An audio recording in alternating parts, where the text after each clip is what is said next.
Hello everyone, information दुनिया में आपका स्वागत है। आज इस वीडियो में हम बात करने वाले हैं हमारे कैटलॉग नंबर के बारे में। जो हमारी पीएलसीज हैं उनके कैटलॉग नंबर हम कैसे पढ़ते हैं।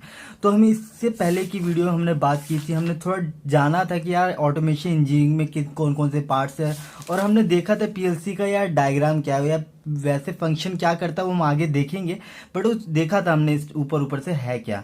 सो इस वीडियो में देखेंगे हमारे पास कोई भी इंडस्ट्री में, अब हम कोई किसी भी इंडस्ट्री में काम कर रहे हैं तो जो भी हम कंपोनेंट का यूज़ कर रहे हैं, इलेक्ट्रिकल या मैकेनिकल है, हम वो पहले जानते हैं कि यार हमें कोई एमसीबी भी हम यूज़ कर रहे तो वो यार कितने क्या उसकी रेटिंग होनी चाहिए, यार ट्रांसफार्मर का क्या रेटिंग होना चाहिए, हम सब चीज़ जानते हैं। उसी तरीके से हमारा जो जो हम पीएलसीज का यूज़ करते हैं एज़ पर द रिक्वायरमेंट हम देखते हैं। वो हम कैसे, कोई भी मतलब कोई भी बंदा ये नहीं है कि बिना उसका जो कैटलॉग नंबर पढ़े मतलब ये नहीं बता सकता कि वो पीएलसी मतलब किस यूज़ के लिए और मतलब क्या क्या उसके फंक्शन है, क्या क्या उसकी प्रॉपर्टीज़ है। तो आज इसी वीडियो हम बात देखेंगे कि यार कैटलॉग नंबर कितना क्या भूमिका निभाता है और हम कैसे चूज़ करते हैं हम किसी भी पीएलसी को एज़ पर द रिक्वायरमेंट, हम कैसे इनपुट आउटपुट क्या हिसाब है। तो देखते हैं। तो मैं यहाँ पे बिल्कुल ही सिंपल और बहुत मतलब जो हमारे इंडस्ट्रियल ऑटोमेशन के बेसिक जो कंपोनेंट है उनमें जो सबसे ज़्यादा यूज़ किया जाता है पढ़ाने के दौरान, हम माइक्रोलॉजिक्स 1000 का यूज़ करते हैं। तो हम उसी की बात कर रहा हूँ और देखते हैं। जैसे कि आप देख रहे होगे, ये मेरे एक माइक्रोलॉजिक्स 1000 की एक पीएलसी है, उसका एक कैटलॉग नंबर है। तो यहाँ पे कैटलॉग नंबर अगर मैं ऐसे देखूँ तो ये लिखा हुआ 1761 L20AWA5A।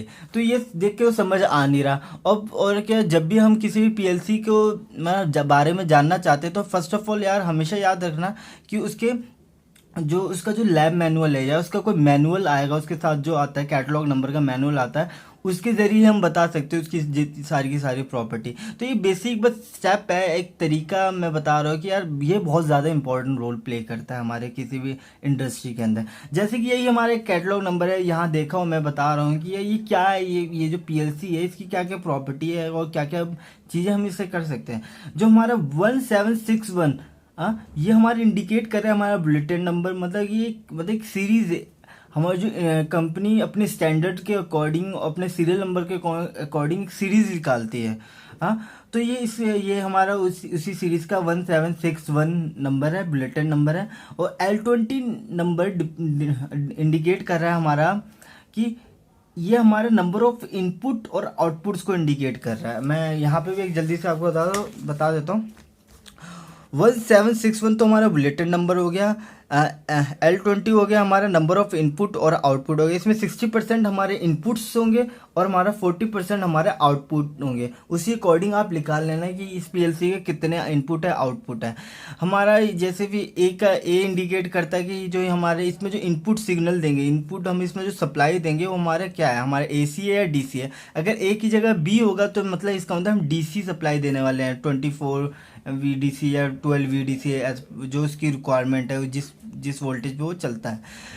W इंडिकेट कर रहा है हमारा आउटपुट टाइप।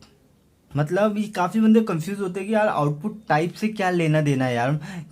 कोई भी मेरी पीएलसी है उससे चलाने के लिए अलग पावर है, कोई मेरे पास पीएलसी है उसे चलाने के लिए अलग पावर है, प्लस में जो हमें वो काम करके देगा वो किस चीज़ पे काम करेगा वो अलग पावर पे चलता है।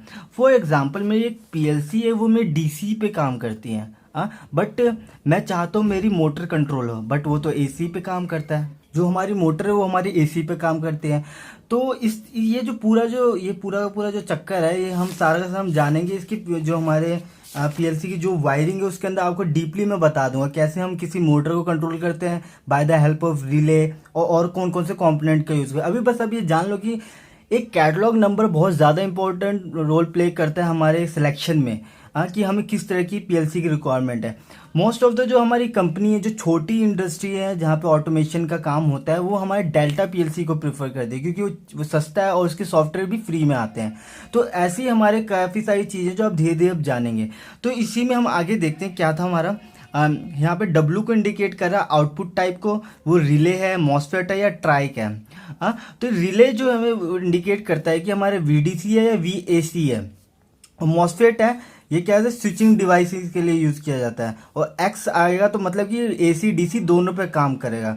और ट्राइक का मतलब है, अगर ट्राइक ए आएगा तो इसका मतलब कि ये सिर्फ ओनली एसी पे काम करने वाला है। तो इसी तरीके से जितने भी हमारी ब्रांड की जो पीएलसीज आते हैं, डेल्टा हो गया, सीमेंस के हो गए, या ये माइक्रोलॉजिस के या वंडरवेयर के हो गए, तो इन सब के लैब मैनुअल से ही हमें पता चलता है कि जो ये पीएलसी है किस काम में आता है। तो मैं कुछ पीएलसीज आपको एक दिखा देता हूँ, जो कि हम जिसके बारे में हम आगे भी पढ़ेंगे, और उसी के ऊपर हम प्रोग्रामिंग भी सीखेंगे, हम सिमुलेशन के ऊपर स्टेप बाय स्टेप। जैसे हमारे माइक्रोलॉजिस 1000 का पीएलसी है, इसके अंदर वायरिंग है, इसमें कुछ सप्लाई है। आप यहाँ पे देख सकते हो, ये जो नोड है ये सिर्फ क्या है, हमारे पीसी से कनेक्शन करने के लिए।